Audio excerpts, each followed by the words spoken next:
So welcome, my name is Meadow Fitton and I facilitate the Water Talks program for California Trout. Could I just see a show of hands if you're new to the Water Talks program?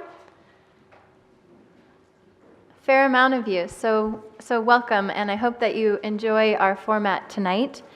The first thing I'd like to cover is just a couple logistics. If you haven't been to the community building before, there are restrooms either side of the entrance. And then if everyone could just take a moment to find this kind of noise-making device in your pocket or your purse and take it out and turn it on quiet or turn it off for the duration, that would be excellent. And mine too. Okay, done with that. So I'll just give you a brief overview of our program, and then we will go into our presentations. So the Water Talks program has been going on since 2008, and sorry, just a minute. I forgot to turn on the recording device for Nicole. Nicole, did you get? I did it. You did it. Okay, thanks. Sorry. Okay, so our program has been going on since 2008, and it's an ongoing series of informational presentations on water-related topics. This is our 26th program. We've had over 1,000 people attend, and 76 local and regional experts have volunteered their time to share their information with the community on a variety of topics. Here's just a few of those friendly faces, some of them you know. The purpose of this program is simply to provide a place for people to learn about water-related topics. And the goal is for people to be able to be more informed and increase participation in water policy by providing a place to interact with experts. The format of the program is we run from 6 to 8 p.m. without any breaks, so if you do need to use the restroom or stand up and get some water, please do so quietly, as we'll just be continuing the program. We do this introduction, and then we run through all of our presentations to make sure that we get through all of the information, and then we hold our question and answer period. So if you have a burning question in your pocket, please write it down and hold it for the end. And then we'll close our program at 8, and then you have the opportunity, if you have more questions, to come up and speak with our presenters. So tonight is the first in a 3-part series on water conservation strategies, and the main question that we want to focus on tonight is how can the city of Mount Shasta and surrounding area be prepared for an extended drought? This is a special series in that it is part of a grant funded by the Department of Water Resources. What we hope you'll come away learning tonight is becoming familiar with the Upper Sacramento Integrated Regional Water Management Region and the Department of Water Resources Proposition 84 Drought Grant that was received by the city to do 2 drought-related projects. One, the Water Supply Line Replacement Project, and the Water Meters Installation Project. We also hope that we'll go away better understanding the larger context of the drought within our state and how this region fits into that bigger picture. And finally, to better understand the components of this city's water infrastructure. So our speaker lineup is on drought preparations. We have Jeff Harkness, the mayor with the city of Mount Shasta. Following him, we have William Croyle, from the chief of drought operations from the Department of Water Resources, to give us a status of the drought in California. Then we're going to view a short video on the city's water infrastructure, and then Rod Bryan, our Public Works Director with the City of Mount Shasta, will give an overview of the infrastructure. And then finally, Paul Reuter, who is the managing engineer with Pace Engineering and also the city's engineer, will talk about the engineering aspects and project timeline for the 2 projects. And then we'll close with our question and answer period. So I will introduce Mr. Harkness and get his slideshow up here.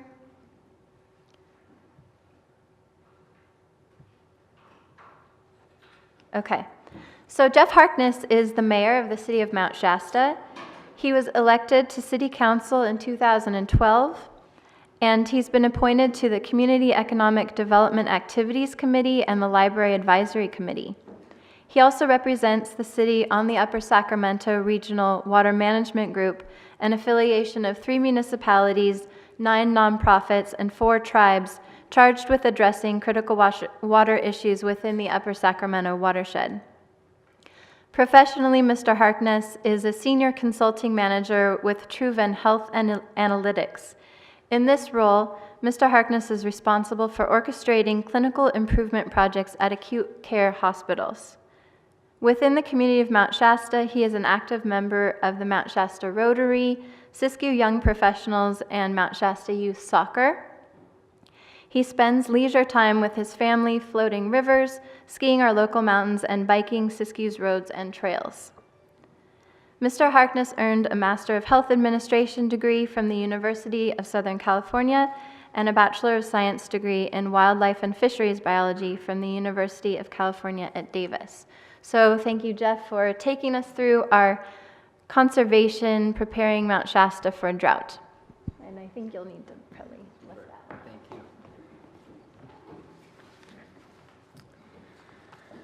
This is a great crowd. It's wonderful to see all of you. Thank you.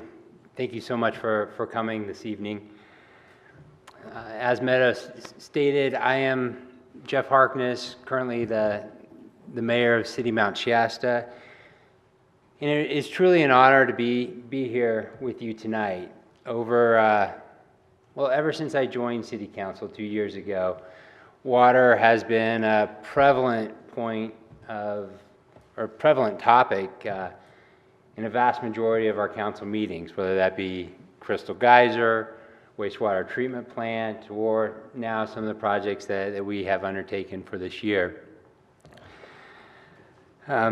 My role tonight is really to provide an overview of some of the topics that our 3 experts up here will go into elaborate detail on. So I will really be providing a brief introduction and then let them share some greater insights with you. We are in our 4th year, technically, of drought here in the state of California.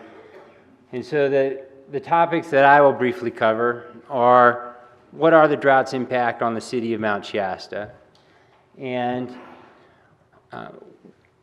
what are we doing about it, especially this year in 2015? So let me jump right into it. Later in tonight's discussion, Rod, our Public Works Director, will go into elaborate detail about the infrastructure of our water delivery system, where it comes from, and how we distribute it to all of our customers here in Mount Shasta.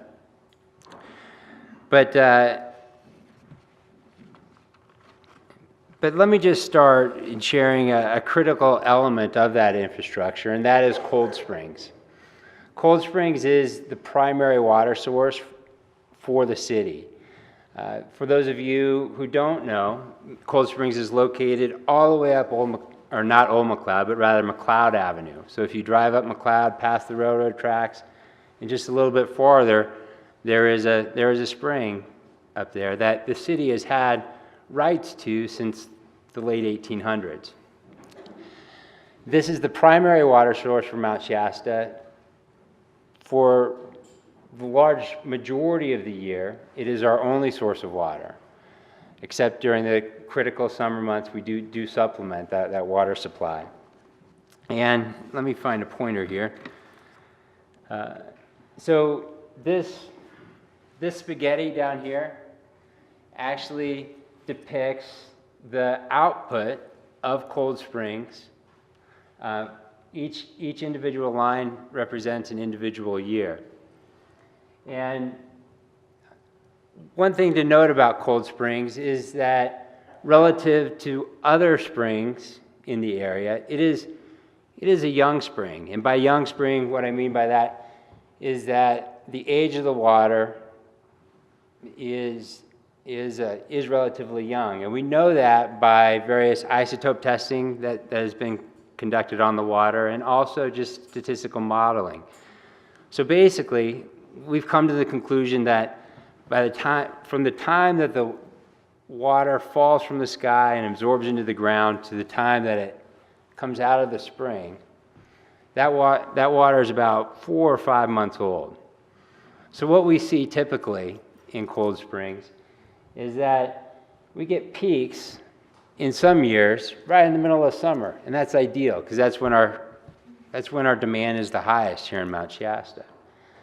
So in June and July here, the spring output is sometimes at its peak, and that's really because during December, January, February, March,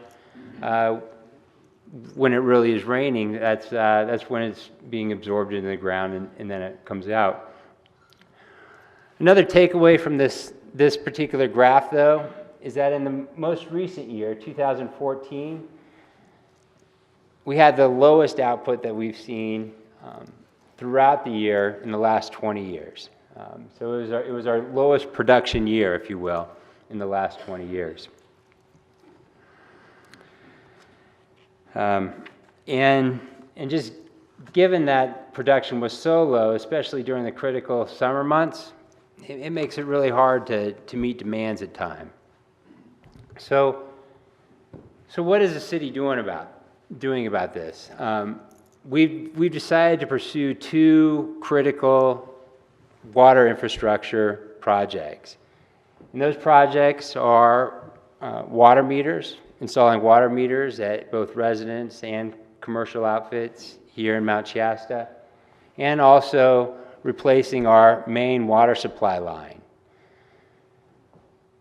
Not only did we pursue these projects for funding, but we received funding for it. We've received $4.3 million worth of funding from the Department of Water Resources. This alone is quite an achievement. $4.3 million is the largest unmatched grant that the city has ever received. So it is quite notable for that alone. The other notable element of these projects is the pace at which we're required to proceed, and both projects, the water meters, the supply, and there really is a third project, which is this education, the education series, including the water talks that were here tonight. All of these projects are to be completed by November of this year. So it is quite the accelerated pace.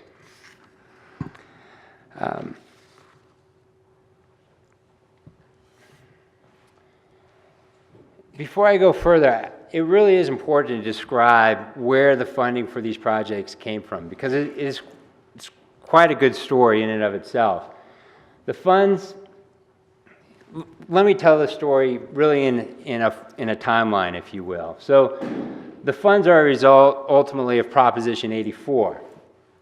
Those of you that have been around in California for a while will remember Proposition 84 because it was a ballot measure back in 2006. So in November 2006, voters passed Proposition 84, which provided $5.6 billion worth for water infrastructure and quality projects throughout the state. And $1 billion of that funding was specifically related to interregional water management regions. And that is important. That is, in those IRWIM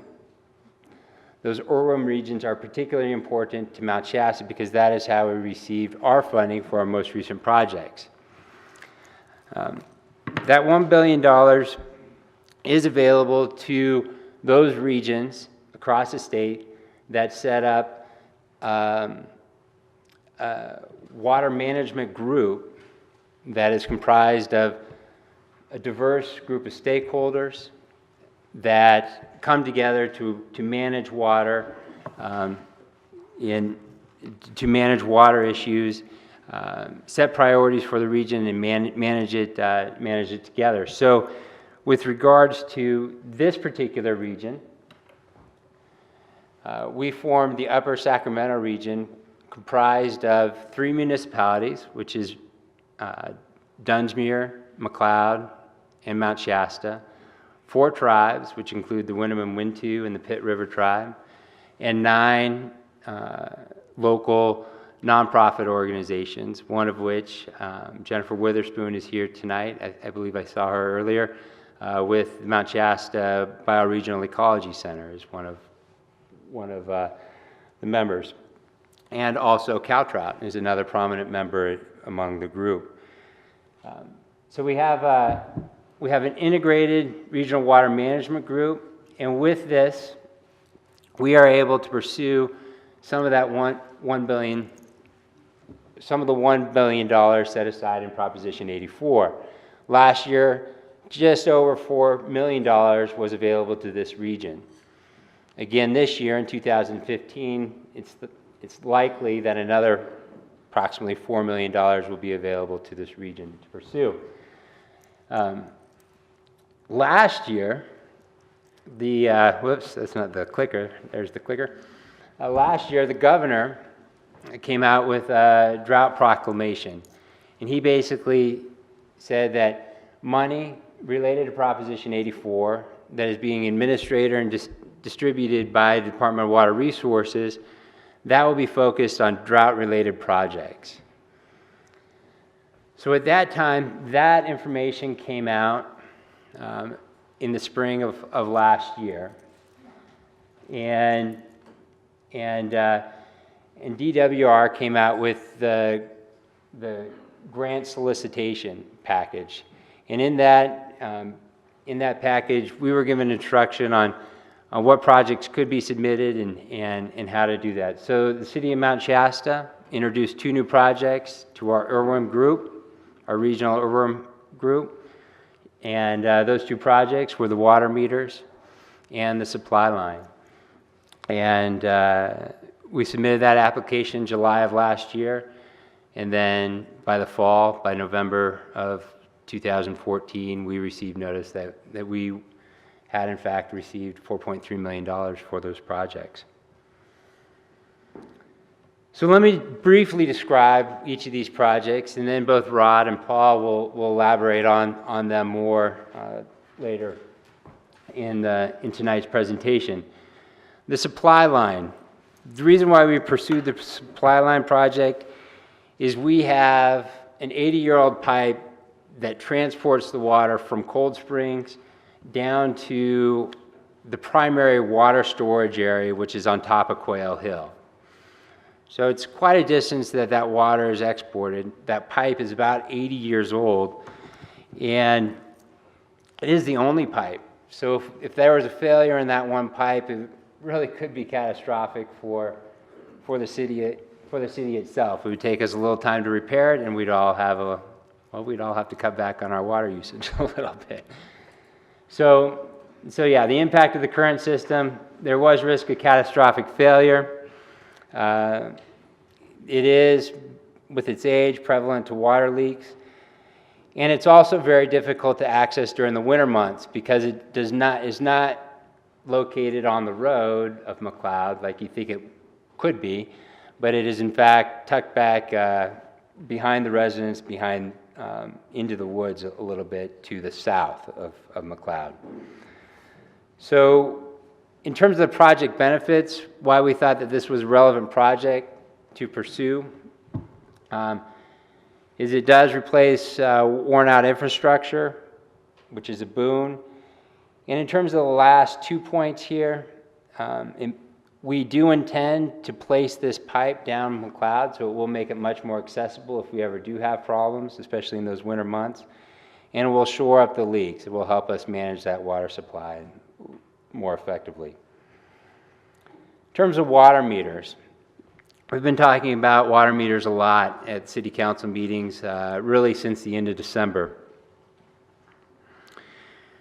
So why have we decided to pursue water meters? Well, currently our water usage is one of the highest. We're one of the highest users of water per person, per resident per household in the state. In fact, even compared to our neighbors, Weed and Dunsmuir were 3.5 to 2.9 times higher than Dunsmuir and Weed respectively. And this is difficult to manage. This is difficult for the city to manage because during the summer months, demand actually outstrips the supply that we have, especially from cold springs. Rod will talk about a little bit later that we do supplement our water supply, cold springs, with, we pump from 2 wells that are located here in town. And even when we combine all 3 sources, cold springs and the 2 wells, it is difficult to keep up with demand. We run those wells about 18 hours a day, and at times we're barely able to fill up our tank before the sprinklers come on the next morning. And just given the fact that we have trouble keeping up with demand, it really, one of the things that we always have to think about is our ability to suppress fires, and that's all at the forefront of our minds, especially after the experience that our neighbors had in Weed last year. So in terms of the project benefits, there are many that are listed here. First and foremost, it allows the city to have a conversation with all of our residents about what our usage is. Because water conservation aside, this is just as much of an infrastructure issue as it is water conservation issue. If we continue to use at the pace that we currently are, we will likely have to put in additional wells, additional tanks, and that will cost additional monies.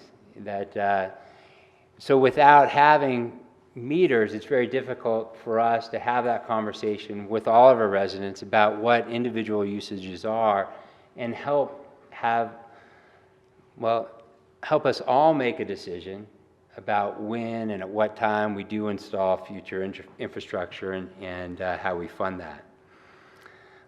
There is legislation that was signed by Arnold Schwarzenegger when he was governor that mandates that municipalities have water meters installed by 2025, not only installed but also using those to meter or to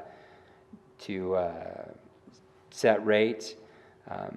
And then in terms of the water conservation, as stated here, water meters, as soon as they're installed, do tend to have about a 20 to 30% reduction in water usage. And I think another important point for me, at least, is it does make our installation of water meters will eventually allow us to make the rates more equitable, really a more progressive tax, if you will, in the sense that those that choose to use more will have the opportunity to pay more too, which I think is ultimately fair rather than the flat rates that we all pay at this time. So that's food for thought for now. We have about another hour and a half of presentation, or at least an hour of presentation. And like I mentioned before, these experts will go into much more detail, and we'll take some questions at the end. But with that, let me call Meadow back up. All right. Thank you very much. And there's a step, guys.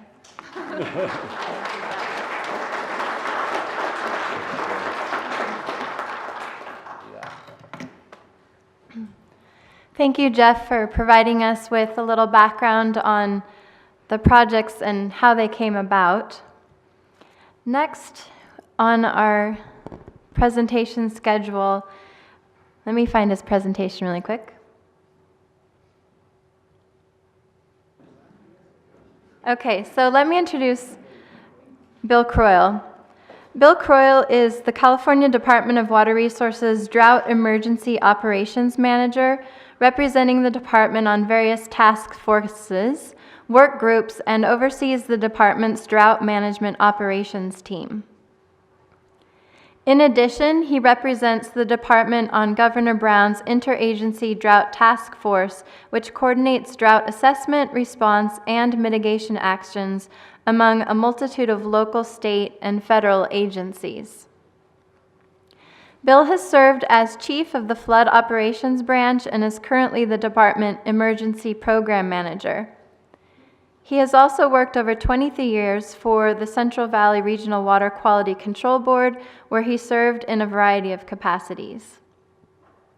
Bill is a registered professional engineer and received a BS degree in civil engineering from California State University, Sacramento. We're very fortunate to have him here today because he travels all over the state. He'll be at another presentation tomorrow morning at 9 a.m. in Sacramento. This is a big deal for our state, and we're happy to have him here to share us the larger context.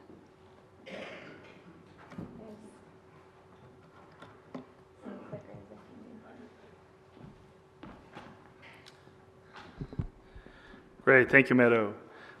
Usually it's not a problem hearing me, and so if you are, raise your hand and don't be afraid to let me know. So I'm going to provide a presentation as we move around the state, we being the drought team, which is can be the Department of Water Resources, or in some cases made up of multiple agencies talking about our drought conditions, where we're at, some of the advanced planning that we're trying to do to mitigate our current drought impacts, but also think about some of the long-term action plans that we need to do. I'm going to cover, once we kind of get through the story of the drought, then I'm going to go a little bit about kind of a little bit more longer range things that are happening right now as it relates to a lot of legislation, attention, action this last year, which set us up, I think, for the future on working through both critically dry periods as well as critically wet periods. Again, as Meadow indicated, my night job right now is drought emergency operations for the Department of Water Resources.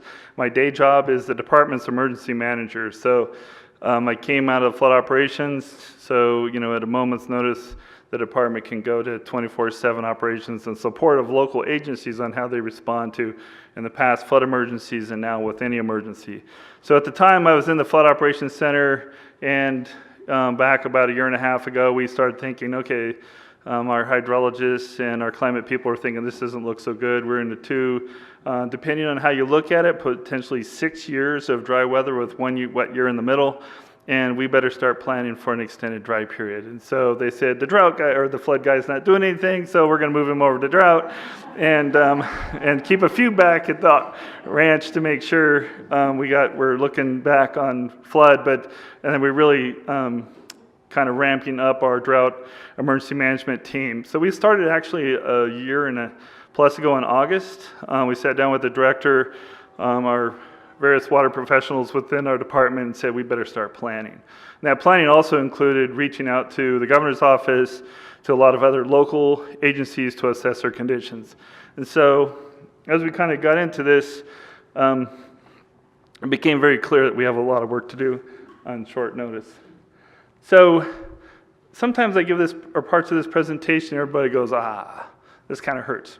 Okay, but my goal here is to not really show how bad it is, because in many areas of the state it is extremely rough, but I also think this is situational awareness. These are things that you can take home, you can talk about, talk to your neighbor, talk to us. If you have questions, call us as we kind of work through this together. First of all, the governor has declared a drought emergency. I'll talk a little bit about that in just a second. But really what they said on day one of the first drought task force was all hands on deck for the state agencies. And so this week on the 12th, we'll go back and meet with the governor's staff and all of the principals and executives from the various departments of the state to kind of make sure we're all on the same page again. We've been meeting for the last year plus a number of months to make sure that we're focused, especially as we're kind of coming out of the typical wet season here in California. So we are working on our 4th year of drought. As I said a minute ago, some of us look at this now at about an 9 years of critically dry period. So for some of us, we need to be thinking long term what is going on, why is it warmer, but also what does our contingency plans, to the extent you have one, what does that mean if we continue to be dry? We hit some crazy milestones. It's that the warmest year on record. And it's not necessarily the hottest, but a lot of that was the warmer, cool temperatures. Okay, so what that means, it affects our snowpack. So if your water supply relies on snowpack, you may have less snow, or you'll have runoff when you wouldn't typically have it. Again, we're looking at the driest 3 years on record going into this wet season. January 2015, it stopped raining. So December, we had almost record rainfall in some areas, above average in many areas of the state. There was a statewide event, so we actually activated our flood operations center for a couple times when we were having conversations about drought and flood at the same time. That was a little interesting. But at the same time, January 1st, it dried up. Not only did it dry up, but it stayed very dry and very warm. So we go through February in the same way. So again, we're back on drought. 2015 is warmer and drier. So far, again, not just a half a degree or tenths of a degree, it's looking like maybe 2 degrees as we kind of get in through this period. Statewide storage, really, no matter where you are in the state, reservoirs are down as about over 197 reservoirs, 1 million acre feet of water. So statewide, our overall reservoirs have less water into them going into, say, in March 1st. Our groundwater basins are to those that have access to groundwater, not everybody does. We continue to replace our surface water sources with groundwater where you can, and for those that don't, continue to rely on their groundwater resources, which potentially causes overdraft in many areas. Our local conditions are degrading. The North State has had the benefit of some pretty good rainfall, as well as the far reaches of the South as a result of some monsoon weather we had late 2014 and early 15. But in general, again, we continue to tap our groundwater resources. Our reservoirs are being used to, as they typically would be for water supply, and conservation becomes more and more important. There is an extremely high level of coordination, collaboration, and response by local, state, and federal agencies across the state. So meetings like this are really, really important to become aware, ask the tough questions. Hopefully it provides some solutions as we kind of step through this together. So I usually start off with kind of big picture, kind of going down more local as we kind of step into this. So this is our U.S. Drought Monitor. This is done through the whole nation. It gets boiled down to at the local level through a wide variety of climatologists working together and assessing the conditions on a weekly basis. This is as of kind of their discussion on March 3rd. It's published on the 5th. So about every week or so, this information comes out. And so California's kind of been bullseye for quite a while, but it's not just California. It's southern Washington or eastern parts of Washington, eastern parts of Oregon, Nevada, and Arizona's also had significant drought conditions for more than a year. As we get into the state again, the governor activated all the state agencies, lined us all up, and said all hands on deck on January 17th. A lot of us had already activated our internal emergency operations teams.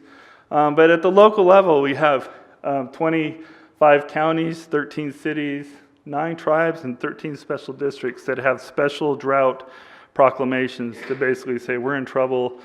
We need to elevate this. We need some more of our emergency powers in place, and we need a high level of coordination. One of the most important things that has come out of this drought effort and the coordination is local drought task force.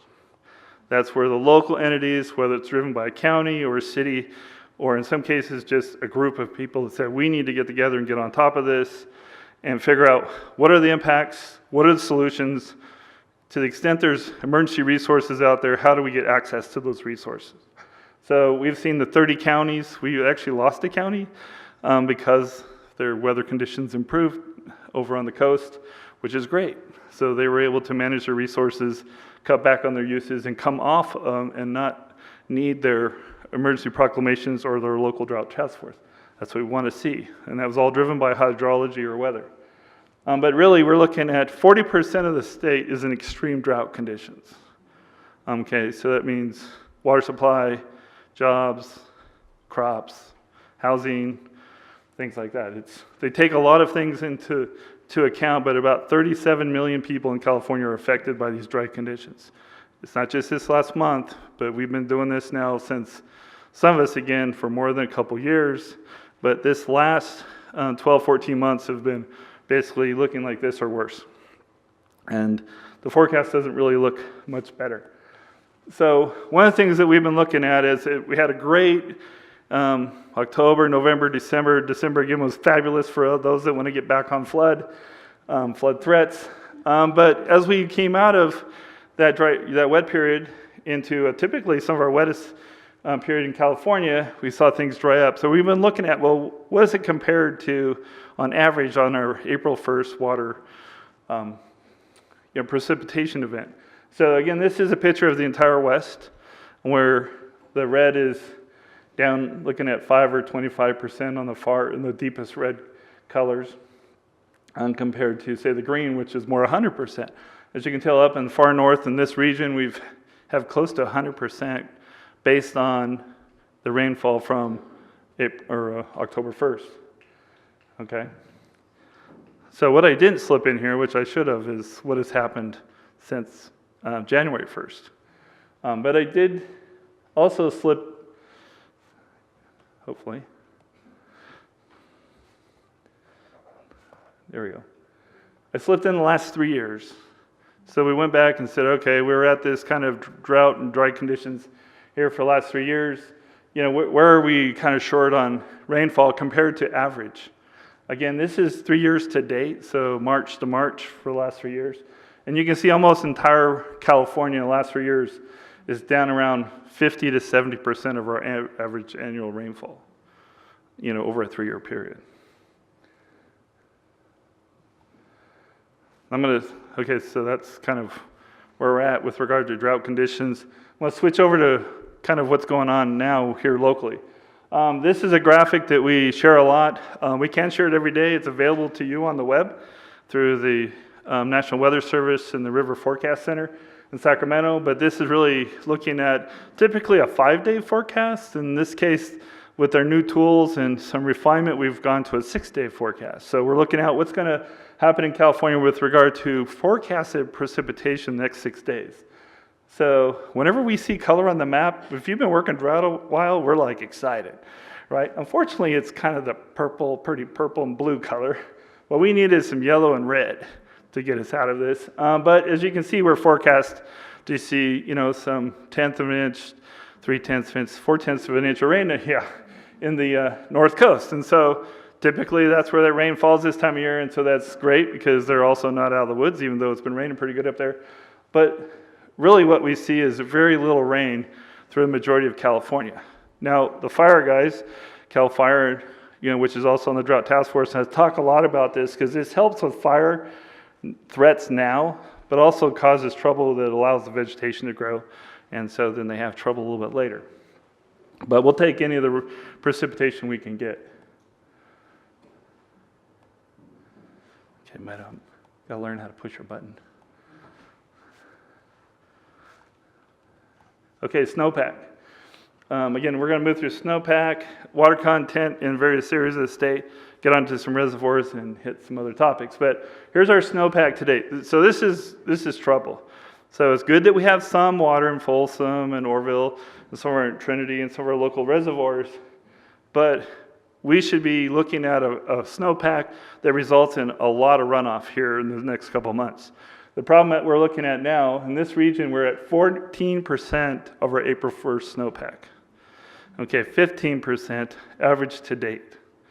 There's not a lot of snowpack. And so depending on weather conditions, that can come off pretty quick. So some of the hydrologists are really not looking at much more, say, increase in reservoir elevations and storage here in the next month or so because the snowpack is so low. So for those that rely on snowpack for recharging their groundwater conditions, this becomes super critical. Is what are those base flows in your regional streams and rivers, and how will that affect the dry conditions as we move through the year. Now, the interesting thing is last year, Northern California got all the snow to the extent we got some, and Southern Sierras had very little, which is causing them extreme drought conditions right now. But at the moment, we actually have more snow because of the recent storm in the Southern Sierras. Kind of flip this around a little bit. The 8-station index, for us again, web tools, this has been huge to help communication on what's going on at the local level. This graphic is available to you on the web. We'd be happy to show you how to get to it if you're interested, but it's a good tool to kind of track what are we doing compared to various years. You can actually, on the graphic, it's an active tool, so you can actually compare it to different years that you're interested in. In this case, the graphics on the far left, it shows where the basin where we're looking at snow and rain on how it falls on the region and what that means with regard to water content. So it could be snow, it could be rain.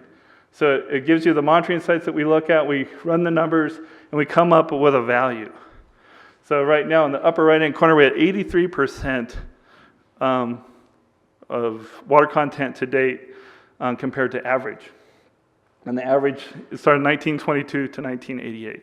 So what we've done at the bottom, the kind of the turquoise, at least on this graphic, is kind of the average slope. So on average, here's where we would see how much rain falls, where we typically end up in this watershed at 50 inches of rain. So right now, we're sitting at about 30 inches, 30.7. So 1923, 24 was the driest, 76, 77 was the second driest here, and we're going by the end result here. 2013, 2012, and so we're kind of tracking somewhere between 2012 and 13 and 2013, 14 for this year. So that really helps us kind of gauge where is the water, how much is in our reservoirs, and how much likely are we going to get compared to, in this case, to average. But also, how are we compared to, these little bumps are the storms that we've seen within this watershed. So here, every time we get a big jump, that's a big storm. So usually, Northern California relies on 3 to 5 really big storms for almost all of their water for the year. We'll get some little ones, but really we're relying on those big 3, 4, 5 big storms. If these bumps don't come, then we're going to be water short. So one of the conversations have been, well, it's been raining. And so what does that mean now? And so this graphic is kind of, we developed this here in the last couple weeks to kind of look at, well, where's, the red is how much has fallen, blue is average. So December was fabulous. Again, I got to put my flood hat back on. But January was really poor, looking a little bit better in February, and now March is not looking so good. Okay, so the forecast out 10 days right now is a few little weather systems coming through, but really not much help. But as you can see also, we're kind of done, right? So on average, we're not going to really see a whole lot more rain here in this particular basin. Again, this huge basin in Northern California. I'm going to bring this one up. This is the 8-station index because it's a little worse as you move south. And if you get down in the Tulare Lake Basin down here in the Southern Sierras, it's even worse.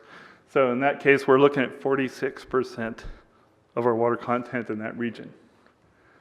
Our reservoir conditions, again, another web tool. It's available to you on the web. You can look at different hydrographs. I'm going to show you a few of those examples now, but this is a good one just to what is going on with kind of the larger regional reservoirs throughout California. So you have percent of capacity and also average to date. And so Folsom actually is 100% of average right now. So last year, Folsom was probably ground zero for probably 2 million people running out of water by May 1st. And then it rained. It rained in the American River watershed. Reservoir came not high enough, but it came way up. And it allowed them to continue to monitor their conservation efforts. But the local region got how bad it was. And they're probably one of the poster child for conservation in the state because they got it. They saw that they were going to run out of water in a couple weeks. So all of us at the state and federal level, because it's a federal reservoir, we're like, okay, so we have some emergency planning to do and implementing some extreme measures to make sure that we could get at that dead pool within that reservoir and get people water while we all start cutting back on water. So it has also rained this year in the in the American River watershed, which allowed them to stack up some water, at least get the average. But really the locals, all of these reservoirs are really not releasing any water. What is being released is for fish flows and environmental compliance. I'm going to show a couple of these graphics. Here's Trinity. So the red lines here, this is 76, 77, 77, 78, where we came out of the drought. So again, we got back up to average. This is under the shaded areas, the average. So here's a couple storms that came into that watershed, but with no snowpack, we're kind of almost done for the year. So we're looking at 1.1 million acre feet of water. So here's Shasta Lake. Again, we love these storms we had in December. Got a little bump here. That was a pretty amazing little storm event over this region. It's almost like just over this watershed. It rained like crazy for a couple days. It's where you see Shasta come up, tens of feet in 24 hours. When you need the water, that's pretty exciting. But here again, these little bumps. These bumps came later in the year. We are looking like we have more storage in Shasta than we did this last year, which is good, but obviously not close to average. Again, the main goal here right now in Shasta is store water for use later, primarily for cold water pool, and not necessarily water supply, because of the dramatic impact we had last year on the fall run salmon. Here's Lake Orville. We're a little closer to last year, not as high as we were last year. Again, the bumps aren't as big, but we have more water than 76, 77. Folsom Lake. I'm going to bring up San Luis Reservoir. I know a lot of you in the room might not care too much about what's going on at San Luis Reservoir, but this is a critical reservoir that's operated by both state and federal agencies. And the idea here, to the extent that we're going to move water across the delta for 25 plus million people and 1 million acres of agriculture, this reservoir needs water in it. So last year, this is looking pretty dismal. This is the black line. This year, these little bumps in the graphic here were because the agencies came together. We formed what we call real-time water operations team. At the highest levels, the agencies sat down on a weekly basis, if not more frequently, and said, what are we going to do to protect fish? What are we going to do to move water across the delta? What are we going to do to keep salt water out of the delta to maintain freshwater supplies? And so in this case, these little bumps are those actions that we all took to make sure that we took a balanced approach at moving water around the state. This was a huge lesson for us on how we leveraged our coordination, collaboration in with other areas of the state as we deal with difficult drought conditions. I'm going to move on to groundwater, because I want to make sure I don't blow our time too bad. So one of our biggest challenges as we go around and now look at groundwater for those that are using groundwater is what is happening, how fast are we withdrawing, are we taking water from areas that don't recharge very fast, and then how do we do some advanced planning on looking at projects in the future to recharge some of these areas to the extent we can. So the black dots, they're hard to see on this map, but throughout the state, we're seeing, and those are primarily in the valley floor or in the larger groundwater basins, so supporting ag and some of the larger municipals, where we're seeing huge groundwater withdrawals and drops. So this is a challenge, but I think part of the problem is people aren't looking at what's going on with groundwater. So that's why we're really pushing for people to monitor their groundwater conditions, work together, educate themselves on what is going on, and making sure that if there's issues, we talk about it and we work through it, because it's an important resource and we need to manage it. Here in California, I would say that over many, many years, we haven't managed it. For the first time, we're starting to. We need to do that as a state, and it needs to be done at the local level.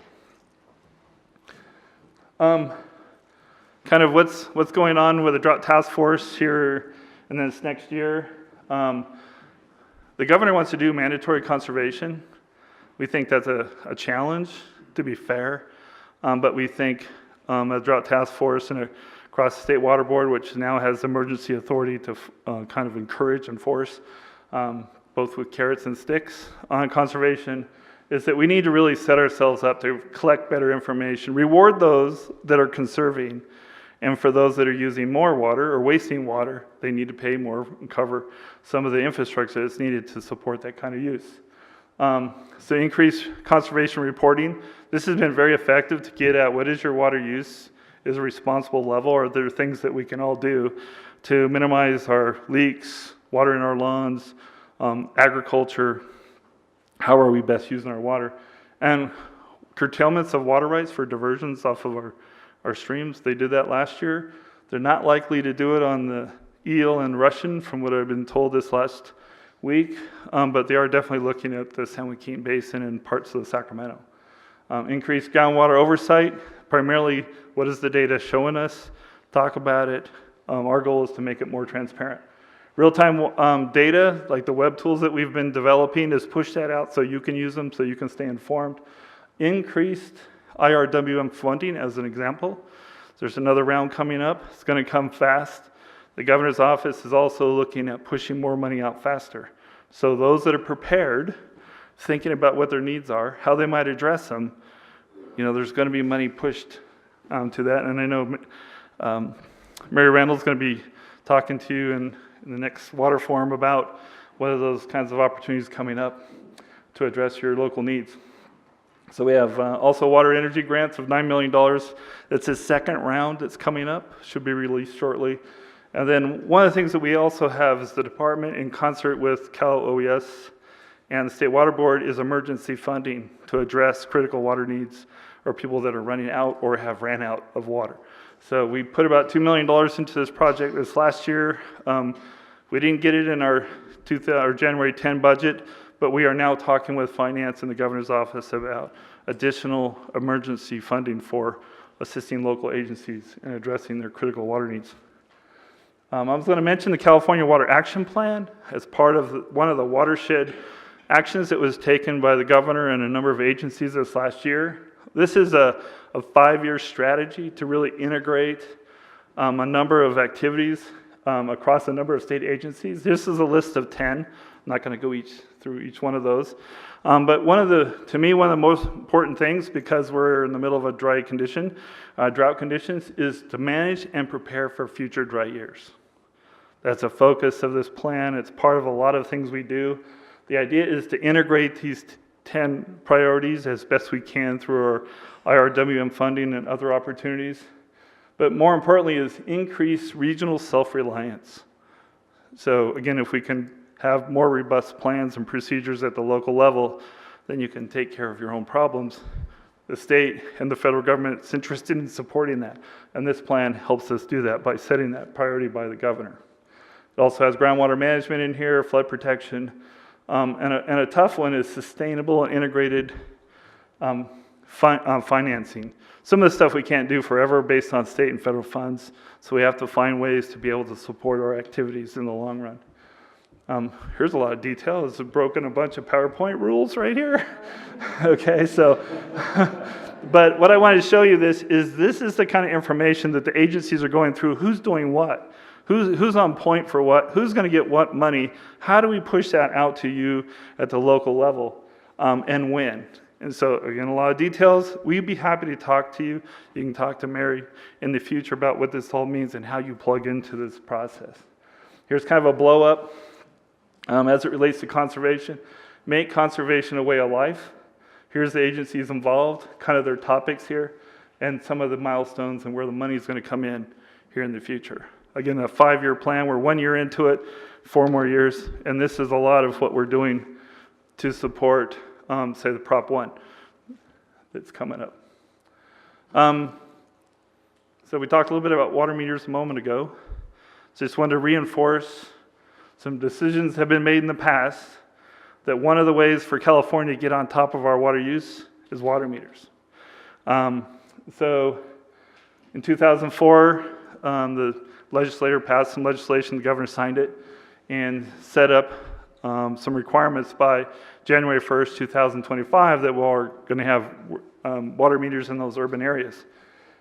So 97% of those urban agencies have metered up. Sacramento, as an example, is still working on it.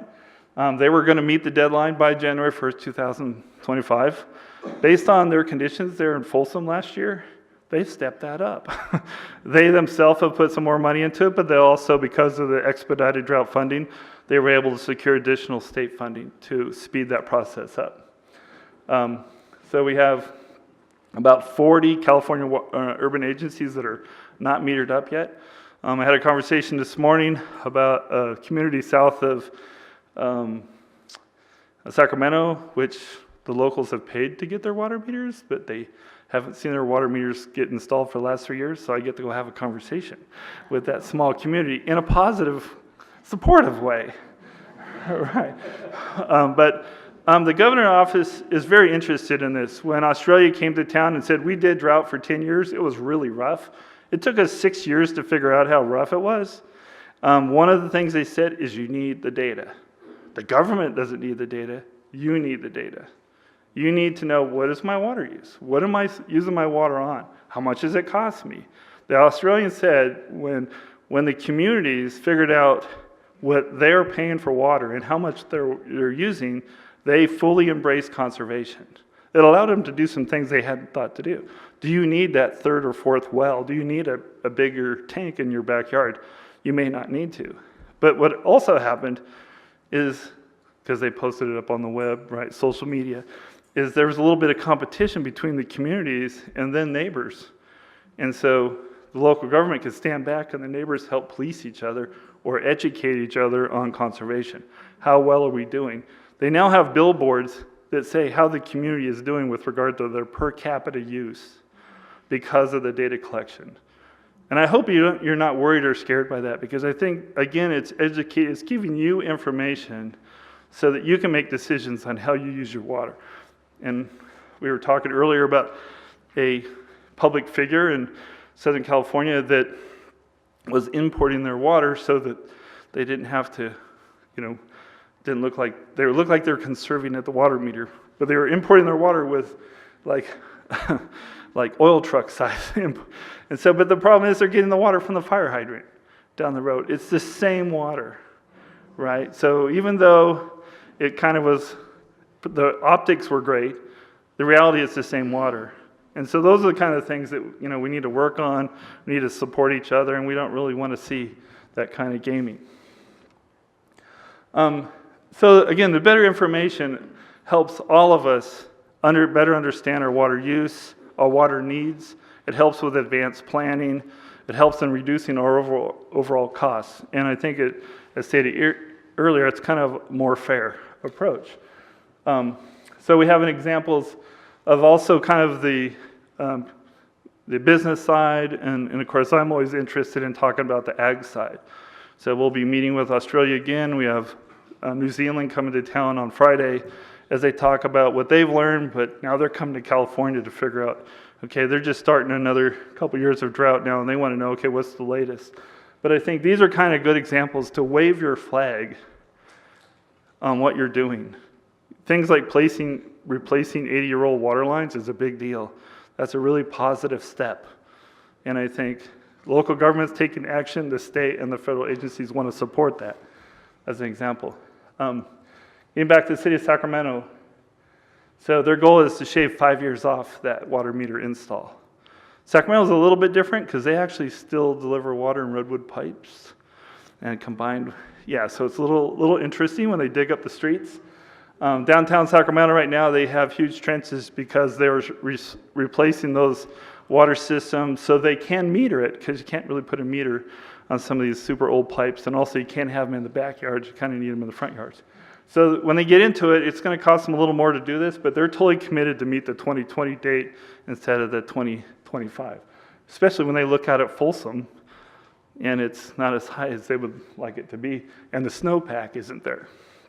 And then our buddies at Elk Grove, they're done. So they got busy, they went after the grant money, they put a lot of local money in, they had business support to do it. They also kind of changed some of their ordinances on landscaping, and so they beat the deadline by 10 years. So of course, I want to go talk to our ag friends. They do a lot of great things, and I think we can all do some more. There's some challenges as a result. The impact that ag does have an impact on groundwater, groundwater recharge. We've seen some of our refuges this year suffer because there's no ag water being delivered because of groundwater. But this is, again, one of our big topics the Drought Task Force is working on. And maybe in closing, one of the things we're pretty good on the showers. I got 5-minute shower timers in the back. If you don't know how to use it, let me know. I'll be happy to give you a quick training. But when, Public Works is here, right, and the mayor.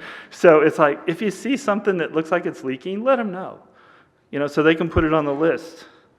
It might be, I need to replace the whole line. I need a grant to do it.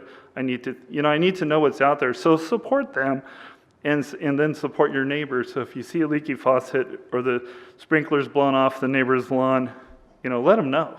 Don't go home and bitch to the drought manager because I don't want to make the phone call. I will. But support each other in these kinds of things. I think one of the things that we're seeing this year as we all try to do better with outside watering and landscaping is really look for that next level. And some big savings can occur from fixing your own leaks, your toilet leaks, but your water supply leaks, your sprinkler leaks, and local governments doing the same thing at the same time. The governor asked us all to try to conserve 20%. So we're kind of a little slow start. People like Sacramento took off like a rocket because without that they would have had nothing. But I think as we move to Southern California, I have some difficult conversations. But I like to be able to go and tell them that, hey, Northern California, they get it, they're conserving. Maybe they're not all happy about it, but a green lawn in Ontario gives me some heartburn, right? They need to step up. Now they're doing things like water recycling, water reuse, which is where we want them to go. But they really do need to bump up their conservation. I think the governor's made a couple personal trips down there to get their attention. I think it took them a couple, and now we want to try to maintain that. One message I was just conveyed that the governor's office did want me to say is that they are proud of California stepping up and trying to meet the 20%. And so now it's like, and people, they recognize the effort and the energy of people have put into that. So then the challenge is to not make it a negative conversation, but make it a positive conversation, whether that's with me, with Mary, your neighbor, the city, the county, as we all work through this together. We're available. So if you have questions on the state level, at the local level, we want to support the local agencies on trying to manage this difficult dry condition. We want you to be thinking long range. We want to be thinking drought contingency plans, water shortage plans. You hit one of my pet deals from emergency management. If you lose your main water supply line, it's not a drought, but it is a drought. You're going to be without water for a while. And so we need to be aware and need to respond to that in a timely fashion, not point fingers or whatever. But we're taking some proactive action at the local level, and that's huge. But again, if you have ideas, push them to us, push them to the Drought Task Force, push them to the local level so that we can get it all in play and have the conversation. Thank you very much.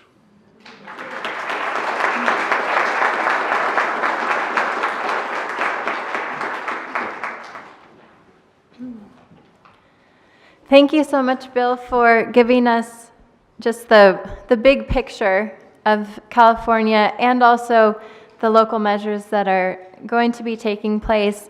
And I did want to mention, just because it's piggybacking on what he was just describing, that the second part of this series is going to be focused on water conservation inside and outside your residence or business. So really talking about fixing the leaks, the nitty-gritty, what and how do we do that? So inside and outside, efficient landscaping for your gardens and all of that. And then the third program will be called a drought policy conversation that will be able to actually really talk about, well, what would a city ordinance look like? What would a drought contingency plan look like that makes sense for this region? So those are our follow-up programs that we hope you'll also join us for. And if you sign the email list on the way out, the attendance list, that will help us get you here and provide more information. So now switching gears back to our local level, we're going to show you our Mount Shasta City Get to Know Your Water Supply video that will introduce Rod's, our Public Work Director's presentation about our city infrastructure. So, did anybody watch this video already? Oh, only a few of you. Wow, we've got a wonderful new audience for this great video produced by Pusher Inc. in Dunsmuir. So, if I hit play and then just move the scroller away, is that going to get us to the right spot? Oh, okay. Do I just move it to the left? Wait.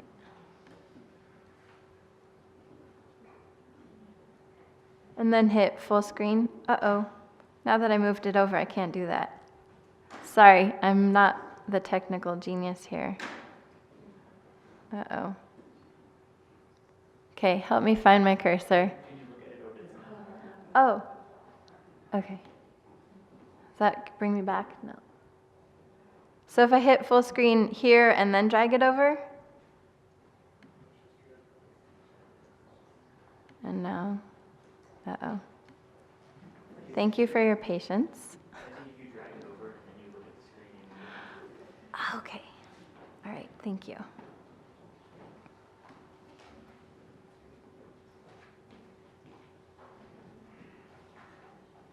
Should I hit play first?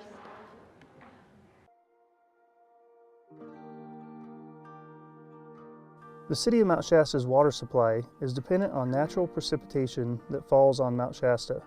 The infrastructure consists of cold springs, 4 storage tanks, a water supply line, 2 wells, distribution pipes, and the SCADA system.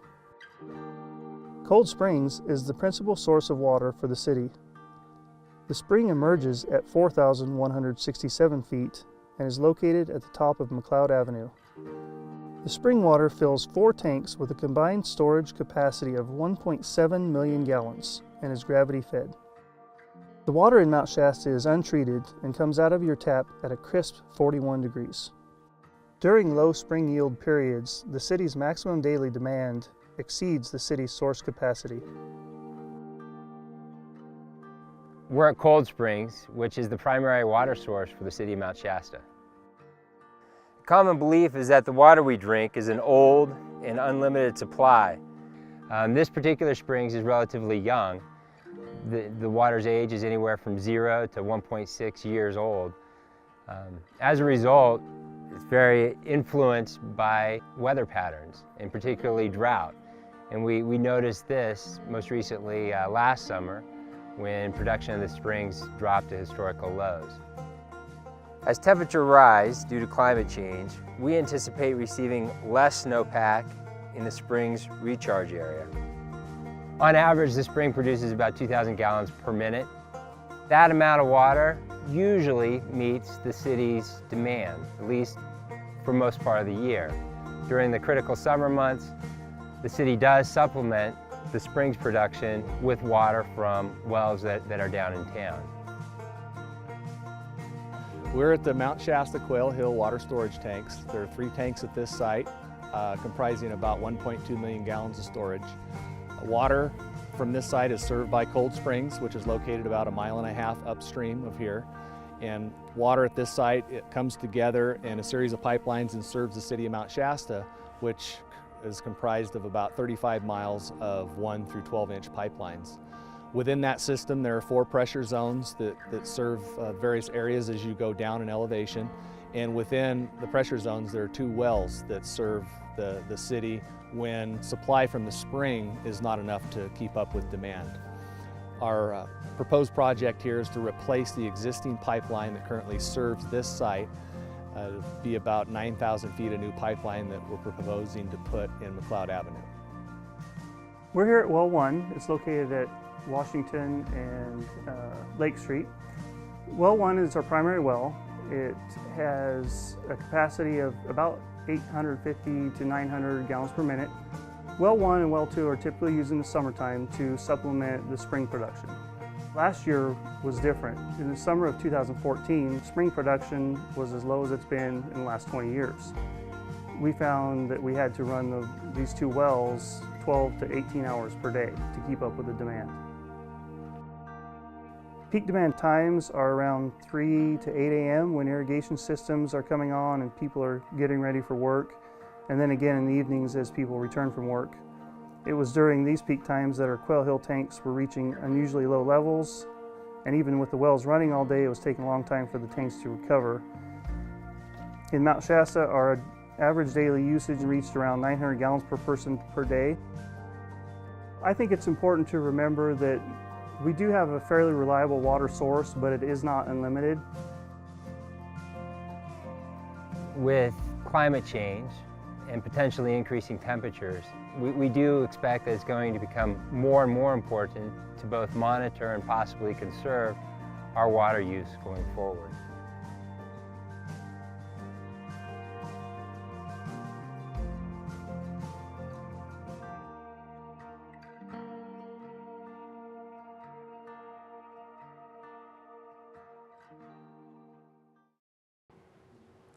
So, okay.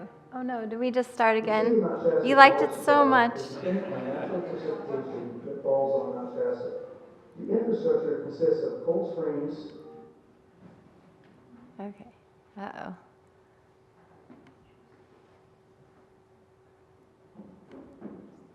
Other direction? Let's see. Go down? Do I have to make it small and then I can do it? Okay. Thank you for your help. Am I back on this screen now? Uh-oh. More. Pull it the other way. Oh, geez. Oh, there it's coming. Okay. Phew. Okay, thank goodness there's other people who know how to do that. Let's go to...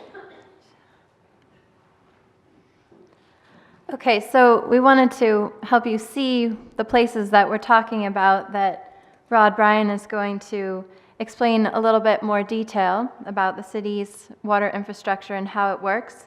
And the City of Mount Shasta's Public Works Director, Mr. Rod Bryan, he was raised in Siskiyou County, and in 1994 he started training to be working in City Public Works and for the City of Tule Lake, and then moved here to Mount Shasta in 2004, so he's been the Public Works Director in Mount Shasta for the last 10 years.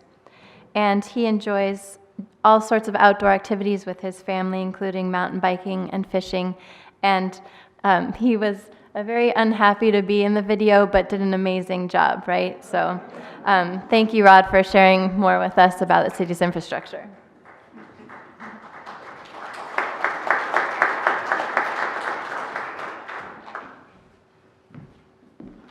Thank you, Meadow. And I would just like to say the editing crew was amazing in that video. They did a really great job.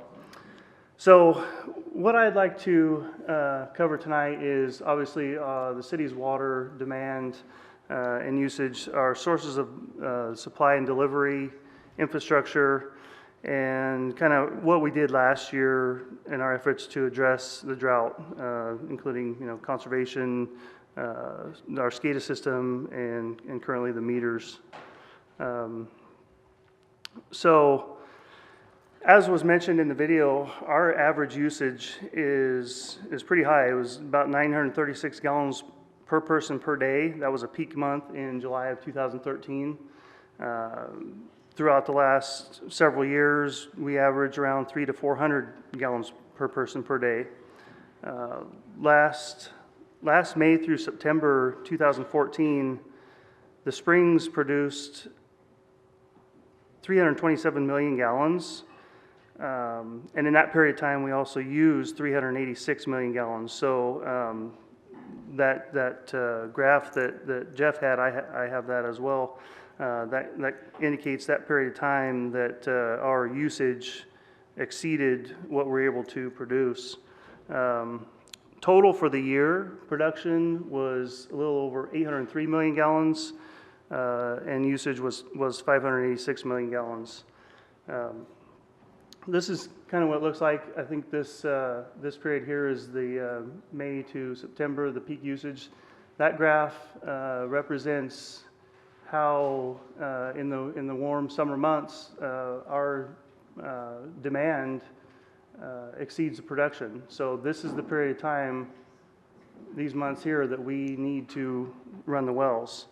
I have a chart here that shows tank levels. This is actually tank 1, and this is for the month of July, and it's a 10-foot tank, and you can see at the when it fills up, it's full, but down here it's getting down to about 2 feet, which is in a 10-foot tank, that's down to just 20% of its total capacity. So it's these peak demands. This is what our tanks are doing as people are using more water in the again those peak times in the mornings and the evenings. So a little bit about our supply and infrastructure. We basically have 4 storage tanks with a total storage capacity of 1.7 million gallons. We have our supply line that is one of the projects for this year that's going to get replaced this summer.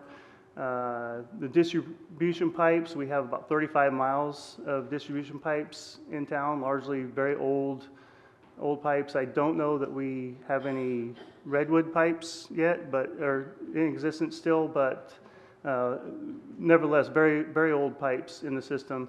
Approximately 1,800 connections for about 3,600 residents.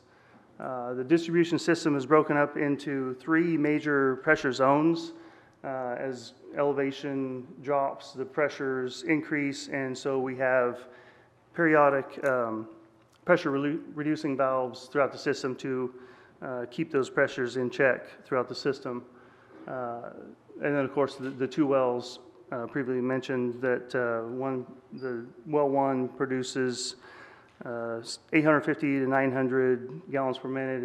It has a 100 horsepower variable frequency drive, so we can kind of control its output. Well 2 is the much smaller one that only produces 350 to 400 gallons per minute.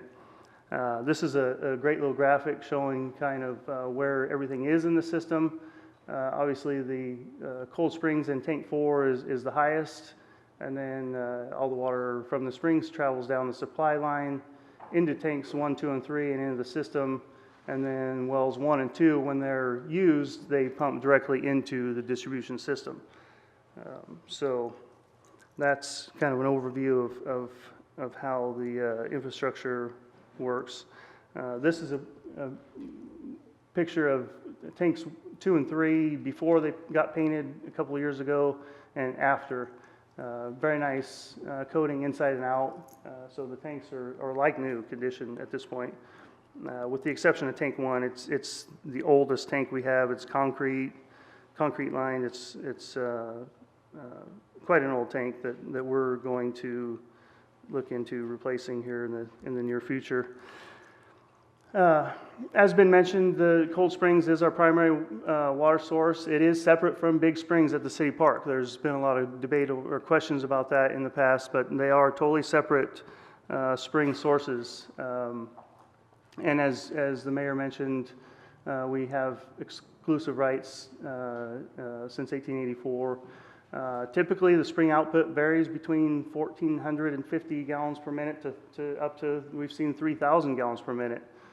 So at times and in certain years, the spring output has been sufficient to meet all the demand. And there's been years where we haven't had to run any of the wells at all. And as previously stated too, it's relatively young. It's less than 2 years old. So what we see up on the mountain translates pretty quickly to what our springs are going to do. There we go. I have the same graphic with a slight update. 2015, this is where we're starting out for January, February. This is pretty alarming. What this tells me is we're going to need to start conservation immediately. We won't have the benefit of the data with the water meters installed prior to our peak May season, or May through September, when usage starts to increase. So I'm very thankful for this opportunity and that this grant has provided, and that Cal Trout and Meadow has provided to convey this information to the public and get people thinking early in the season about this right here, because it's going to be critical that we start to conserve. This means we're going to be pretty heavily reliant on our two wells, and pretty quickly too, if this doesn't pick up. So that's alarming in my line of work. The one thing about the spring is that there's not a valve up there that I can just go adjust. We're getting what we're getting from the springs, and there's nothing we can do about it. So it's really important that we just try to maximize its production and not waste it. Last year we pumped 93 million gallons from our two wells. This is a graph for each well 1 and well 2 for the period of July through September. That's a partial, kind of partial data. Our SCADA system, this is from our SCADA system, and it was installed in July. So we relied on the rest of the data from manual meter reads and the old-fashioned way of collecting the data. So again, 93 million gallons. I expect more this season. So we're going to work well 1 and well 2 pretty significantly. In line with the previously mentioned proclamation by Governor Brown, the city worked with the community. We put out on a couple different occasions press releases and requests for the community to restrict water use. It was all voluntary. We did work with some of the high users of water for irrigation. Got great cooperation from the schools and the Parks and Recs district in helping curtail and reduce water usage so that we didn't drain our tanks down, and so that they were able to keep up with storage and fire storage needs. Another project that we completed last year was our telemetry system. Obviously, your supervisory control and data acquisition system allows you to remotely monitor tank levels, usage, and production. Makes the system more efficient by only turning on wells and pumps when they're needed, so you're not overproducing water and having overflow issues. So that's the main benefit for conservation with respect to the SCADA telemetry system. I like the phrase, "you can't manage what you don't measure." That really sums it up for the water meter project. We really need to collect that data, and as previous speakers mentioned, we really need that data to know how much we're using, both on a personal level and a community level, so that we can better manage this limited resource that we have. Conservation, it's been shown that it reduces water usage by 20 to 30%. I've heard numbers even up to 50%. So hopefully with the information presented tonight and this awareness, better awareness of our local situation, that we can all work together to help to try to conserve and maximize the output of our springs. Other benefits to water, metering water, obviously, I think it was touched on a little bit before, that revenues more closely align with consumption. You use more, you pay more, kind of philosophy. So one of the final large benefits to metering the water is it's the ability to identify leaks and quantify your unaccounted for water. Try to identify where that's going, fixing leaks. I appreciated the comment earlier about letting us know if you spot a leak, because it's going to be our goal to try to get out there and fix them as quickly as possible. So with that, that's all I had to share. Thank you.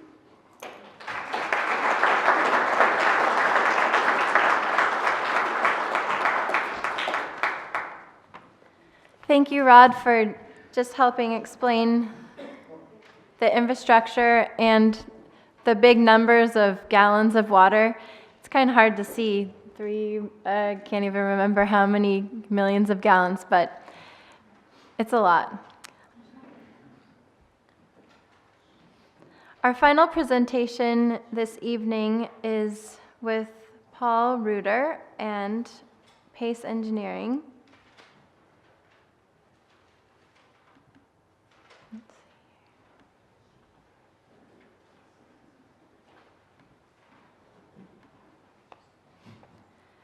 And Paul is also from this area. He grew up in South Siskiyou County, attending schools in Weed, including College of the Siskiyous, and worked for his family's auto parts business in Weed and in Dunsmuir. He has a BS in Civil Engineering from UC Davis and a MS in Civil Engineering with an environmental emphasis from CSU Sacramento. Mr. Reuter serves as the city engineer for the cities of Weed, Mount Shasta, and Dunsmuir. In addition, he serves as the district engineer for Centerville Community Services District, a local water district outside of Reading. He is the president and managing engineer for Pace Engineering and has worked for Pace for the last 25 years. Pace has provided engineering services to southern Siskiyou County cities since the late 1970s and has completed numerous water and wastewater capital improvement projects, including master plans and feasibility studies during that time. Mr. Reuter enjoys hunting, fishing, and hiking the mountains, marshes, lakes, and streams that Siskiyou County has to offer. And tonight he will be giving us more details about the engineering aspects of the projects and the timeline. Thank you, Paul.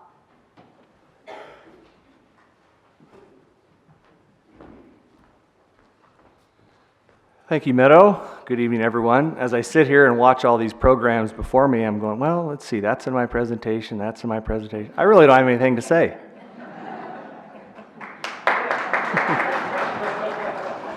Now, I'll touch on a few of the engineering aspects, just so you guys don't get to go home early.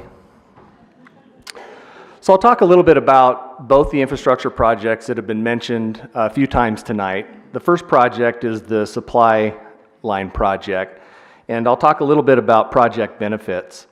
It's been mentioned it replaces worn out infrastructure. The pipeline is at least 80 years old. It's located well off the beaten path. It's very inaccessible to equipment and vehicles for maintaining, so there has been leaks in the pipeline in the past that just go unnoticed. So that's an important aspect. It allows for more efficient use of Tank 4, and what that means is that currently Tank 4 feeds the Quail Hill tanks down the old pipeline. And so the community doesn't really realize the benefit of Tank 4 because it's in series with the other tanks. And so by tying Tank 4 directly into the system through a new pipeline down McLeod Avenue, now the community has the benefit of not only Tank 4, but the Quail Hill tanks feeding the system kind of in parallel. So that's an important, from an engineering perspective, it basically allows you to take more full advantage of your storage capacity. It provides more efficient use of the spring supply, and kind of similar along those lines. You know, you can appreciate during the course of a day, your water use kind of goes like this. 8 o'clock in the morning, it typically peaks, and people go off to school and work, and it dips down, maybe a little dip around noon or so, and then at 5 o'clock in the evening, it peaks back up. Well, when we design water systems, we typically take an average of that diurnal fluctuating water. We take an average for a 24-hour day. And we say, okay, that's the supply that we need to provide for the city. And then those peaks that are above that line, we typically pull out of storage. And that's an efficient way to design a water system rather than designing your supply for that peak at 8 in the morning or at 5 in the evening. And so what we mean by providing more efficient use of the spring supply is that we're taking more full advantage of your storage, and so it lessens the impact on the spring in effect. I mentioned that the pipeline is real inaccessible, and it eliminates that unnoticed leak that can go on for days or weeks or months as well. So that's an important benefit for replacing the spring supply pipeline. So in terms of project elements, the project consists of about 9,300 feet of 12-inch water main. Approximately 8,400 feet of that is in McLeod Avenue. And then there's another 900 feet between the Quail Hill tanks and Quail Hill Drive. And I've got a little graphic coming up next that I'll show you where those are located relative to the rest of the city. There's also a pressure reducing valve station and an altitude valve. And those they're kind of automatic valves, but they're controlled by the hydraulics in the system, and they open and close when they need to keep tanks full and that kind of thing. The overall project cost for the supply line project is about $1.73 million.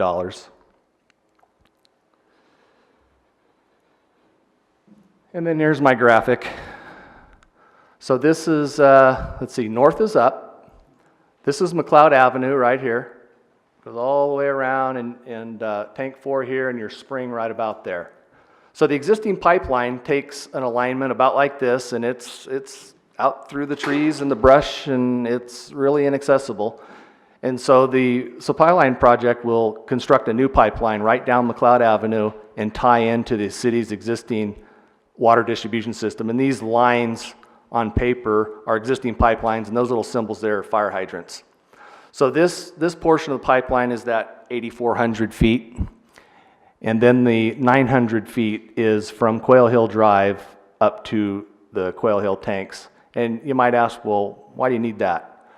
Well, prior to the project, the tanks are fed from upstream, and then they're fed out of the tanks going this way.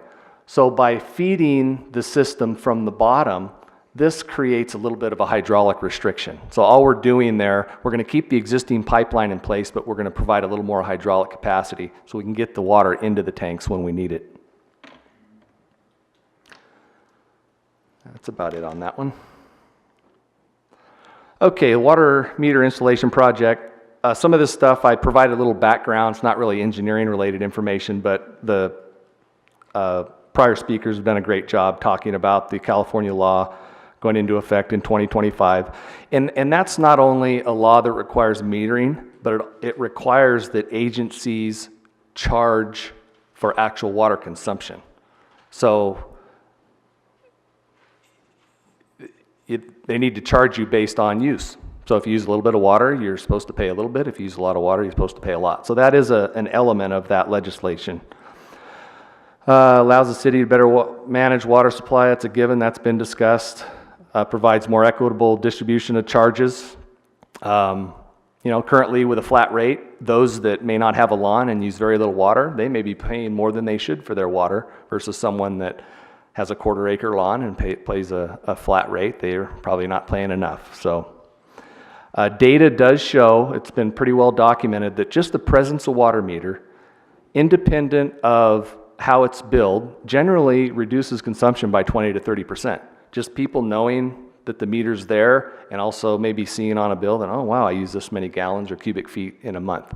That's regardless of how it's billed. It's just that element of knowledge, knowing what you use.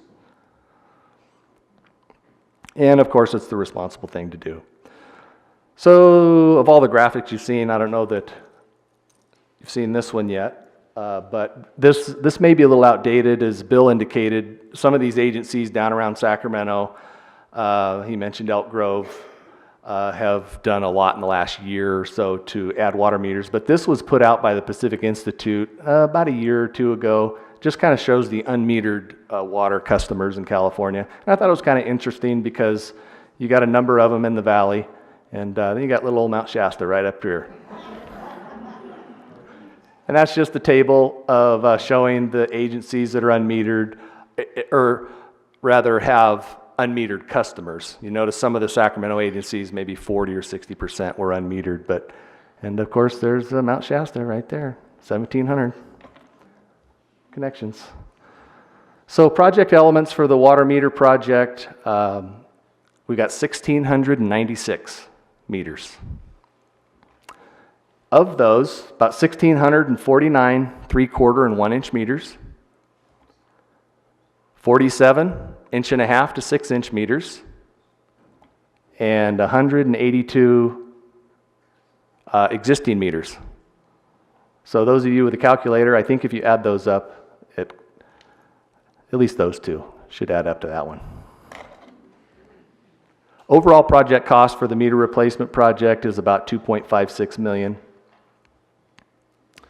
Specifics on the meters, the city has selected the Census iPearl FlexNet metering system, and primarily due to the minimal amount of RF that the meters transmit. There are other popular meters out there that do similar, have similar automatic read features, but the Census iPearl system had much less impact than the others. And if you're interested, I brought one back on the table if you want to look at that after our presentations.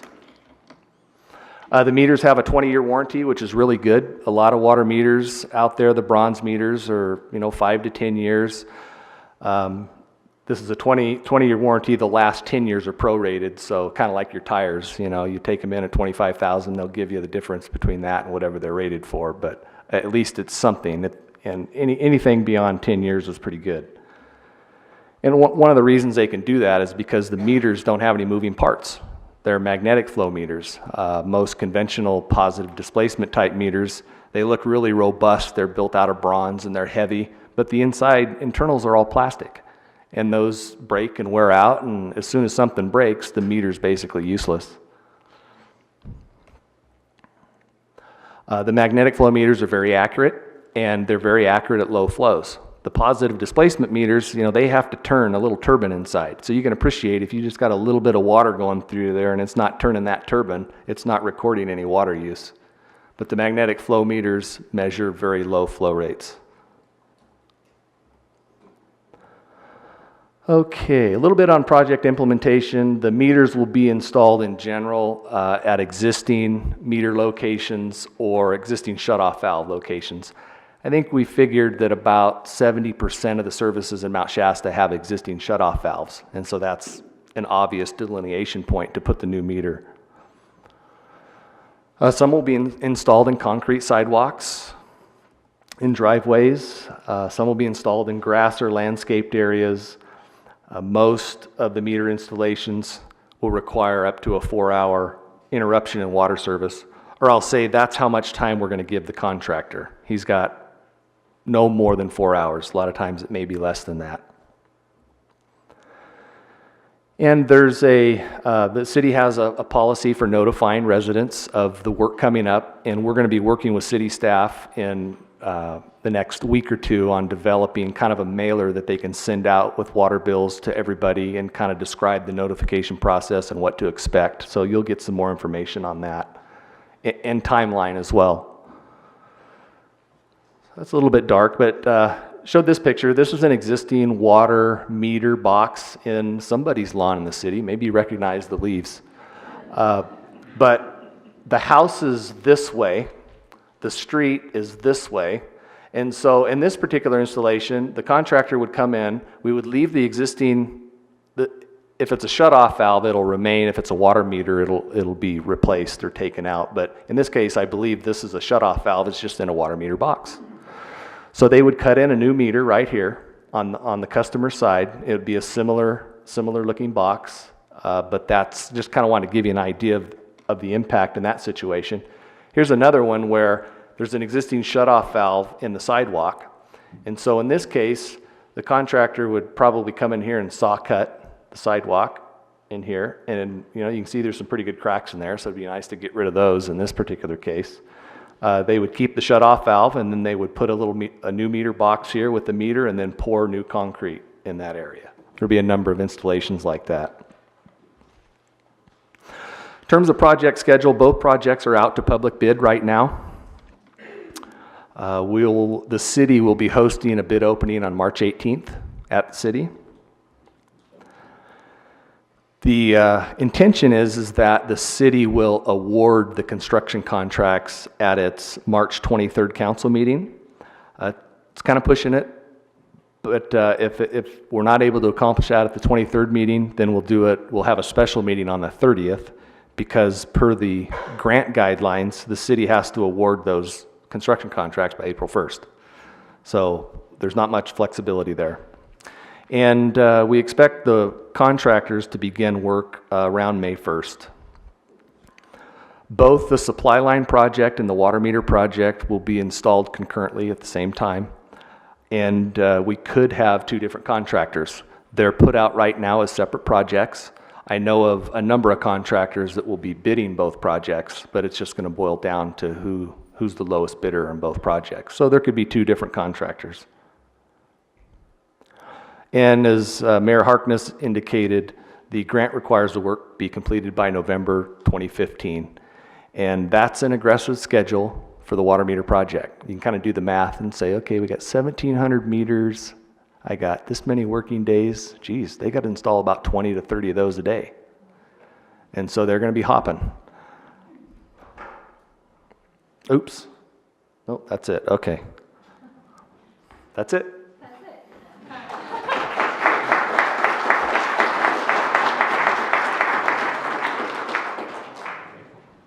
Okay, thank you, Paul, for providing us with those details. And that, with all of this information that we gathered, you probably have some questions, even though I know that they covered a lot of material and hopefully answered some of the questions you came with. We have about 10 minutes to do question and answer, and we will then close the program and announce the rest of the programs coming up and close the meeting promptly at 8 o'clock. Are you guys tired of sitting up there? Do you want to just stand here and we can have you pass the microphone back and forth, or do you want to keep sitting and pass it around? All right, come down.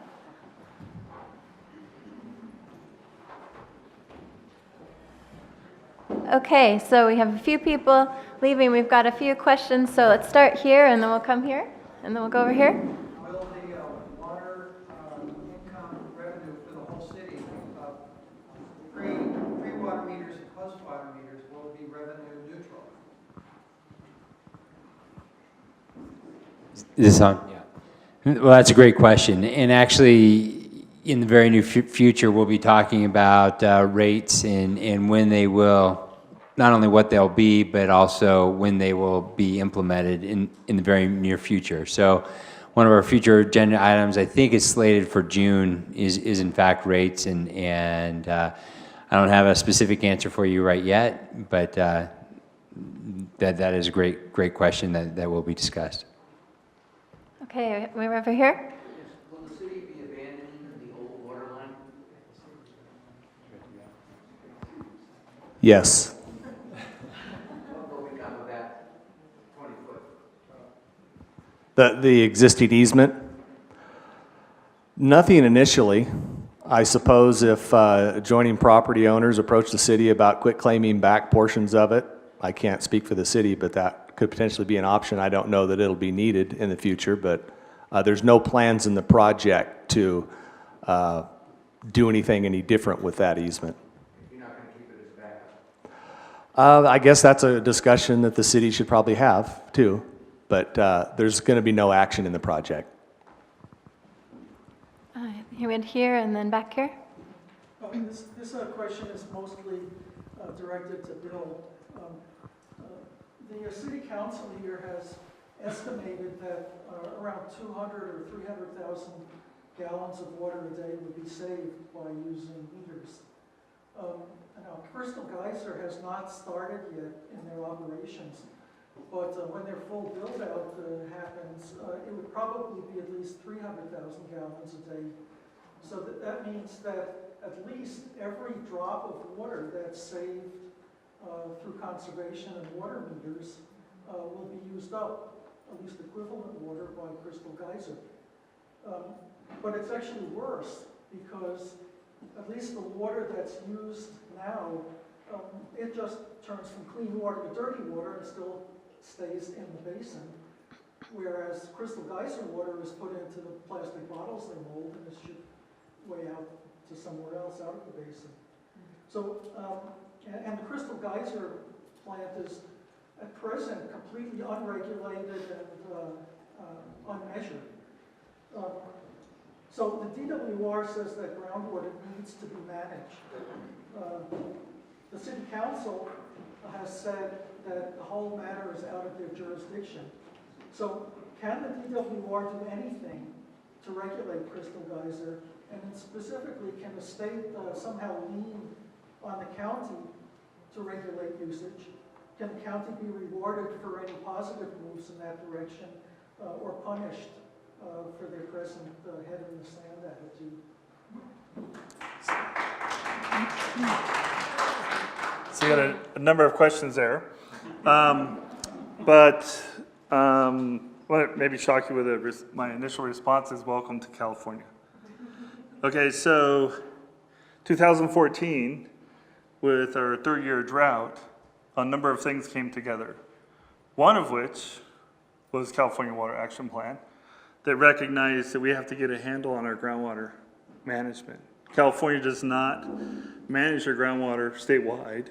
It has local entities have adjudicated their groundwater basins in areas where there were significant groundwater challenges, which, kind of like our surface water rights in California, they went through the basin and allocated those rights through a very legal and long, expensive process. So in 2014, California Water Action Plan kicks in. The impact of the drought, where we've seen small communities go dry because a new ag well goes in next door and drains the community, right? So part of the challenge is becoming more aware of those kinds of activities that go on, which resulted in historic groundwater legislation in California. Okay, we're going to hear more about groundwater legislation and the implementation of groundwater here in the future, I understand. But as of today, DWR has no regulatory authority over groundwater. Okay, so but what we can do, and what we have been doing during this drought, is focus our technical resources to work with local entities and communities on better understanding their groundwater conditions. Mary Randall's our integrated water management regional coordinator here tonight and is familiar with the area, familiar with the issues, and our staff out of Red Bluff works throughout Northern California addressing those kinds of issues. Is better understanding our groundwater conditions, our surface water conditions, in some cases the interties between the two. Presently, the legislation on the books says that in medium and high priority water bodies, we want to look to the locals to set up their groundwater sustainability management groups, and through those groups, self-regulate, if I might, the use of groundwater within those basins that are identified. The department is on the hook to get into what are those basins, what do those look like. And so if you look at our CASGEM program, which is up on the website, we have some kind of draft descriptions of what those basins are. And so I think as we step through this, in the end, if local government and local entities working together don't reach agreement, don't set up their local regulatory authorities under the groundwater legislation, then the State Water Project or State Water Resources Control Board will get involved. Now, that's as the regulations are written now. There's a lengthy timeline. There is some time and energy that needs to be put into this at all levels of government, primarily local and state government, to get a handle on just how big and how serious this is within all of the regions in California and come up with how the locals want to operate. There is some checks and balances, 3 years out, 5 years out, 10 years out, and 20 years out, especially for those areas that are impacted and have significant groundwater challenges. Going back to a comment I made earlier, part of this is better understanding what is going on and better being informed on what is or isn't going on with groundwater. And I don't know the Crystal Geyser hydrology, I don't know the project myself, but I think part of that is you can't assume just because somebody's using a bunch of groundwater that they're going to affect the neighbor's groundwater or somebody downstream or upstream. But I think part of that is we don't have the data. Again, Australia said, what the heck? You guys don't understand, you're not regulating groundwater and you really aren't collecting data on surface water. Now they're kind of looking at ag, being the biggest, water, 60 to 70% of our water use in California. But that's not the only user within the state. And so, again, I can't answer your question with regard to Crystal Geyser, but I would also say, again, I'm not aware of all the available information, but the information and approaching the problem and looking at the groundwater basins wherever you are, whether it's within the city and the 2 wells that the city uses, and if you put in a 3rd well, how does that affect the city, but also the river or the community? I mean, all those questions come up as we all kind of spin up these various projects and try to assess those impacts. But I think having a really good understanding of the hydrology and how that's connected, whether it's with an adjacent spring, another well, or the river, is kind of what we're all trying to work through. I think these extreme drought conditions, which have floated some of this stuff up to the top, we haven't dealt with since the early 1900s as we came out of the gold rush area, dealt with surface water quality, and we've always never kind of worked on groundwater. And I would suggest because of some of the concerns with agriculture, these drought conditions have forced us to flip over some rocks and ask better questions. And I would encourage you to work constructively through that process. And we all have our positions and view, and sometimes I ask myself, what is my reality? So, I've had some heartburn over things like, I already mentioned it, green lawns in Southern California give me a little bit of trouble. But if it's reclaimed water, great. If it's part of their groundwater recharge, great. But if it's not, then we need to have a conversation. But golf courses in Southern California, they're going to recycle water. Well, I didn't know that. So better understanding the dynamics of how we manage our water, surface or groundwater, are really, really important as we work through these kind of local challenging issues. Might not be the answer you want to hear from me, but I think now's the time to kind of really look proactively how we manage our groundwater within this region. And if there's a particular project or projects that we all need to talk about, then collect the data, work together. I hope you don't have to go through an adjudicated groundwater because it's going to cost everybody a bunch of money. And I hope there's no attorneys in the room, but they all get rich and we don't. And that money needs to be better spent on managing our public resource. Thanks, Bill. And I'll just mention on top of that, in our upcoming programs on April 30th, Mary Randall, who keeps mentioning here, is going to be covering the new Groundwater Sustainable Management Act policy that has come about, and then we'll have two local regional scientists talking about this area's groundwater specifically. So I'd welcome you all to come to that program to learn more about what we know and what we don't know for that. And I think we only have time for one more question here. Is there any methods or ways of knowing how much level the groundwater goes up and how much capacity for their pumping water out of that particular area? Is there anyone you want to hear from in specifically? Any of them? I'd just like to know the answer. Sounds like me. Yeah. It's my card. I got the card. I'm holding the mic. Dang. No, I think that's what all of this is about, is looking at using our professionals, our subject matter experts, to kind of get in and monitoring groundwater. Whenever we have a well, we should be monitoring that water level and also our pumping rates and how we're using that water. So then from that, we need to get into the geology that supports the production of that well. What does it yield? Where does it yield? If heard about some homework done on the age of the water within a particular spring. All those can help us to better understand the relationship of that well or that spring or even the river on how they interact with each other. So again, that's putting resources into the professionals with different backgrounds to get in and work together on those kinds of issues. One of the things on the Drought has done is, as we move around the state, is really work towards transparency. Sometimes that's a little scary in trust. You got to build the trust through that transparency, and that's working together, that's sharing the professionals. I hate to say it, but it's sharing the cost to get at that kind of information, you know, because in that way, you all own part of that and that information. So I think tapping those professionals, and it's a wide variety of professionals that need to get put in play to get on top of just what is going on. And that's the process that is going to start statewide with regard to the Groundwater Sustainability Act. So everyone is going to be tapping people like Pace and many others for their technical expertise to get not only this community but throughout California to better understand their groundwater conditions so they can have the conversation about what is an appropriate yield or use, right?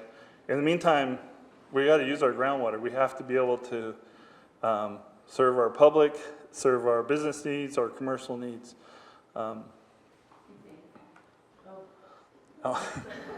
Okay? Thank you, Bill. No. So, Take mine. so I'd just like to announce the 4 upcoming Water Talks programs. April 30th, the groundwater program will be held at the Sisson Museum just outside of town, same time, 6 to 8 p.m. On May 21st, here in this room will be the second part of this series to talk about water conservation inside and outside of the home. So that will be hands-on, nitty-gritty, not this more high-level overview picture kind of stuff. On May 28th, again at the Mount Shasta Sisson Museum, we'll be talking about Mount Shasta mud flows. That's the picture you see here, the mud flow event we had on the Mud Creek and Conwakiton Glacier this summer. We'll be explaining the science of that and how it is related to the drought. And then finally on October 21st, the third part of this series, a drought policy conversation, which will be facilitated and interactive to talk about policies. So welcoming you all to come to those. I have here presenter contact information, the emails of these 4 gentlemen. I know that there was, when I said we only have time for one more question, I saw lots of hands pop up. So please take the time as we're closing to come ask those questions, as well as if you want to write down their email or with your phone take a picture of it, and so you don't have to write anything. And I'm sure they'll be happy to answer any other questions that they can. So that is the close of this presentation. Again, thank you so much for coming. If you could please sign the attendance form, it helps with grant reporting so that then DWR will continue to fund public education programs like this. That's the only use of the sign-in. And also there is another cardboard form back there that's the Water Talks email list. So if you want to hear directly from me when we have these programs, you can write your email on that list. And also, looks like Department of Water Resources brought a few different materials back there, so please take anything home that interests you. And let's give a round of applause to our presenters.